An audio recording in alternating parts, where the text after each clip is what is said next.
الحمد لله رب العالمين والصلاة والسلام على سيد الأنبياء والمرسلين أما بعد فأعوذ بالله من الشيطان الرجيم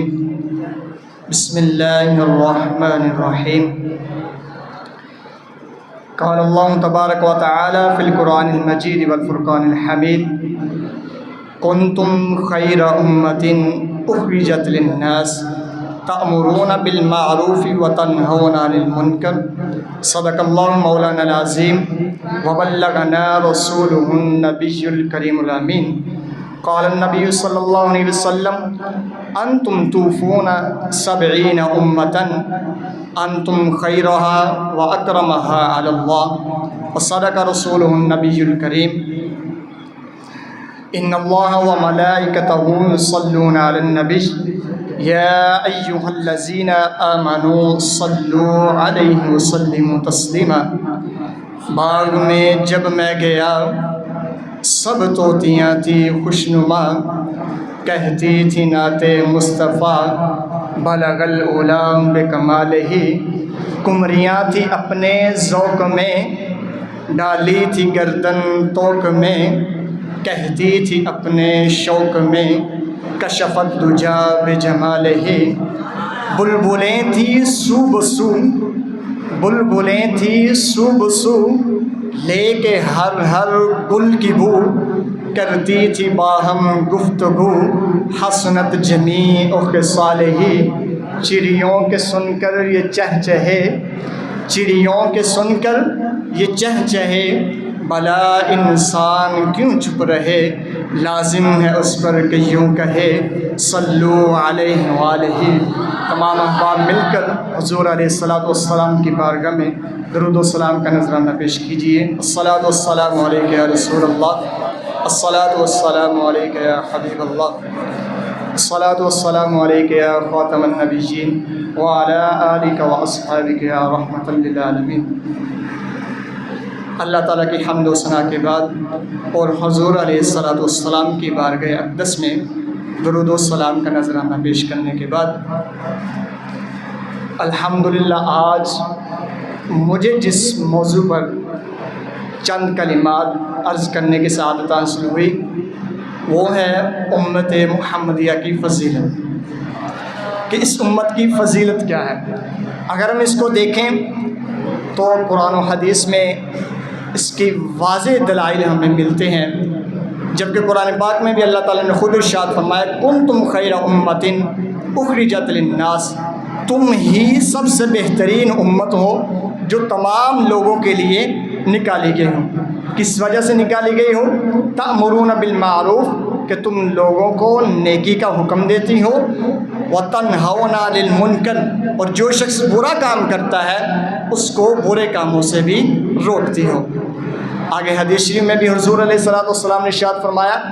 انتم توفون 70 امہ، کہ تم ہی 70 امتوں کا تکملہ ہو۔ یہ ایک فضیلت کے طور پر حضور علیہ السلام نے فرمایا کہ تم لوگ 70 امتوں کو مکمل کرنے والے ہو،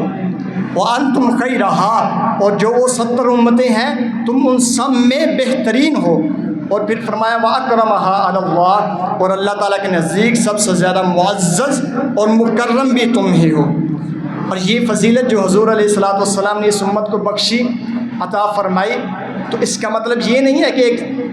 عام طور پر فضیلت دے دی گئی، بلکہ اس کا ایک عملی نمونہ بھی دیا گیا، جو اللہ تعالیٰ نے ارشاد فرمایا کہ تأمرون بالمعروف، کہ تم نے ساتھ میں فضیلت اس وجہ سے تمہیں دی گئی تو تم لوگوں کو نیکی کے راستے پر چلاؤ گے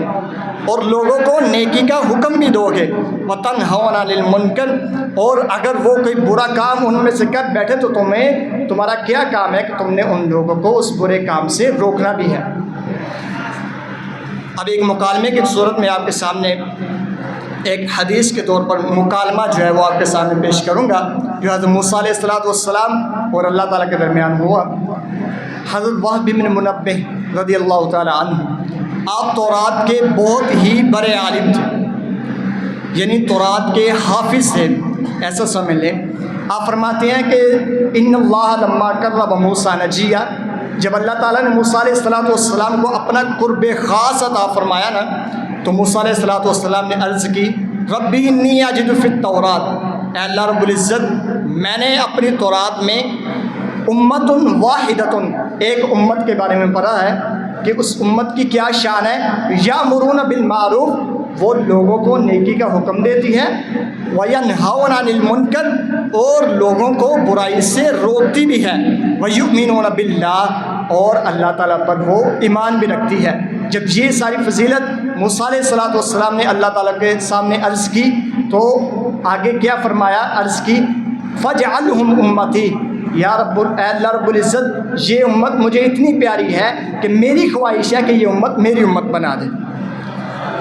عرض کی کہ یہ امت میری امت بنا دے۔ تو اللہ تعالیٰ نے آگے سے ارشاد فرمایا تلک امت احمد صلی اللہ علیہ وسلم، اے موسیٰ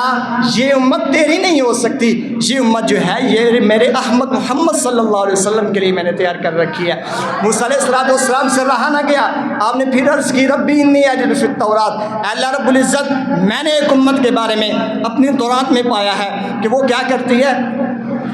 یاکلون صدقاتہم فی بطونہم، وہ اپنے صدقات خود کھاتی ہے، حتیٰ وکان من قبلہم اذا اخرج صدقتہ، یہاں تک کہ اس سے پہلے جتنی بھی امتیں آئیں جب بھی وہ کوئی ان میں سے کوئی اپنا صدقہ نکالتا تو بعث اللہ علیہا نارا، تو اللہ تعالیٰ اس کی طرف ایک آگ بھیجتا جو کیا کرتی، فاکلتھا، اس کا صدقہ جو تھی وہ کھا جاتی۔ یعنی ہم سے پہلے جتنی امتیں اللہ تعالیٰ نے پیدا فرمائی تو ان میں جب کوئی شخص اللہ تعالیٰ کی راہ میں صدقہ کرتا یا صدقہ نکالتا تو اللہ تعالیٰ اس کی طرف ایک آگ کو بھیجتا جو آ کر اس کے صدقے کو کھا جاتی۔ فَإِن لَمْ تُقْبَلْ، اگر وہ اس کا صدقہ صحیح نہ ہوتا تو وہ اسے قبول تک نہ کرتے، لَمْ تُقَرِّبْهَا النَّارُ، تو وہ آگ جو ہے وہ اس کے صدقے کے قریب تک نہ جاتی۔ تو یہ امت بھی، یہ فضیلت بھی اس امت کو عطا کی گئی ہے کہ یہ اس کے صدقات جو ہیں کسی آگ کے حوالے نہیں کیے گئے یا کسی ایرے گہرے کے نہیں دی گئی، بلکہ یہ جو صدقات ہیں یہ اللہ تعالیٰ نے انہی پر ہی کر دیے کہ اس امت کے جو غریب ہیں ان میں یہ تقسیم کر دیجیے تاکہ ان کا بھی آگے سے اچھے طریقے سے گزارا ہو جائے۔ یہ بھی فضیلت اللہ تعالیٰ نے اس امت کو عطا کی۔ تو جب موسیٰ علیہ السلام نے اس امت کی یہ فضیلت پڑھی تو آپ نے پھر اپنے دل میں خواہش پیدا کی اور عرض کی، اس خواہش کا اظہار کیا، فرمایا اللہ رب العزت فَاجْعَلْهُمْ أُمَّتِي، یہ امت میری بنا دے۔ تو اللہ تعالیٰ کا پھر وہی جواب ہوا، قال رب العزت تلک امت احمد، اے موسیٰ یہ امت تیری نہیں ہو سکتی، یہ امت جو ہے یہ میں نے اپنے پیارے محمد صلی اللہ علیہ وسلم کے لیے تیار کر رکھی ہے۔ پھر آگے فرمایا، آپ کسے پھر رہا نہ گیا، آپ نے پھر عرض کی ربی انی اجد فی التورات، اے اللہ رب العزت میں نے ایک امت کے بارے میں اپنی تورات میں پڑھا ہے، اناجیلہم یقرؤون، کہ وہ ان کی جو کتاب، اناجیل کا معنی یہاں پر قرآن لیا جائے گا کیونکہ یہاں پر اس امت کو اللہ تعالیٰ نے قرآن پاک جو کتاب ہے وہ عطا فرمائی، تو اناجیلہم یقرؤونہا، وہ اس کو پڑھتے ہیں بلا نظرن، بغیر دیکھے، وکان من قبلہم، یہاں تک کہ اس سے پہلے جتنی امتیں عطا کی گئی، وَيَقْرَؤُونَ کتابہم، وہ اپنی کتاب پڑھتے تھے دیکھ کر، وَلَا يَحْفَظُونَهَا، لیکن انہیں حفظ نہیں ہوتی تھی۔ تو یہ یہاں پر اب دیکھیں اس بات پر اللہ تعالیٰ نے حفاظ کرام کی شان کو بیان کیا کہ یقرؤون کتابہم بلا نظر، وہ اپنی کتاب کو پڑھتے ہیں بغیر دیکھے اور ان کے سینوں میں وہ موجود ہے۔ تو موسیٰ علیہ السلام نے عرض کی اللہ رب العزت فَاجْعَلْهُمْ أُمَّتِي، یہی امت میری امت بنا دے۔ تو اللہ تعالیٰ کا پھر ارشاد ہوا تلک امت احمد، اے موسیٰ یہ امت جن کے سینوں میں قرآن موجود ہے اور وہ بغیر دیکھے اس کو پڑھتے ہیں، یہ امت تیری امت نہیں ہو سکتی، یہ امت میرے پیارے محمد صلی اللہ علیہ وسلم کے لیے رکھی ہوئی ہے۔ اور بھی اس سے آگے بہت سارے فضائل ہیں، تو آگے آخری فضیلت اس کی بیان کر کے اجازت چاہوں گا۔ پھر موسیٰ علیہ السلام نے پھر عرض کی، جب یہ سارے فضائل دیکھے کہ اتنے فضائل ہیں تو آپ ایک سوچ میں پڑ گئے اور کیا سوچا کیا کہ جس امت کی یہ شان ہے تو جس کے لیے یہ امت بنائی گئی ہے اللہ رب العزت نے اس کی کتنی شان رکھی ہوگی۔ جب یہ سارے دیکھے تو آپ کے دل میں ایک خواہش پیدا ہوئی سارے فضائل دیکھ کر کہ یہ بھی امت میری نہیں ہے، یہ بھی امت میری نہیں ہے، یہ بھی فضیلت میری امت میں نہیں ہے، تو سارے فضائل دیکھ کر آپ کے دل میں ایک خواہش پیدا ہوئی جو دعا کی صورت میں آپ کے لب سے نکلی۔ آپ نے عرض کی اے اللہ رب العزت اگر یہ امت میری امت نہیں بنانی تو فجعلنی من امت محمد صلی اللہ علیہ وسلم، تو اس امت میں، اس موسیٰ علیہ السلام کے اس امت میں شامل فرما دے۔ تو اس وقت اللہ رب العزت نے ارشاد فرمایا قال یا موسیٰ انی اصطفیتک علی الناس برسالاتی وبکلامی فخذ ما آتیتک وکن من الشاکرین۔ اے موسیٰ ہم نے تجھے چن لیا اپنی رسالت کے ساتھ اور اپنے ساتھ کلام کرنے کے ساتھ، فخذ ما آتیتک، تو جو تمہیں دیا گیا تم اس پر راضی ہو جاؤ، وکن من الشاکرین، اور اسی بات پر اللہ تعالیٰ کا شکر ادا کرنے والے ہو جاؤ۔ تو موسیٰ علیہ السلام نے اگر اس کی ربی انی ردیت، اے اللہ رب العزت میں اسی بات پر راضی ہوں۔ اللہ تعالیٰ سے دعا ہے کہ اللہ تعالیٰ نے جو ہمیں فضیلت عطا فرمائی اس کو سمجھنے کی توفیق عطا فرمائے اور ہمیں آخرت میں کامیاب ہونے کی توفیق عطا فرمائے۔ وما علینا الا البلاغ المبین۔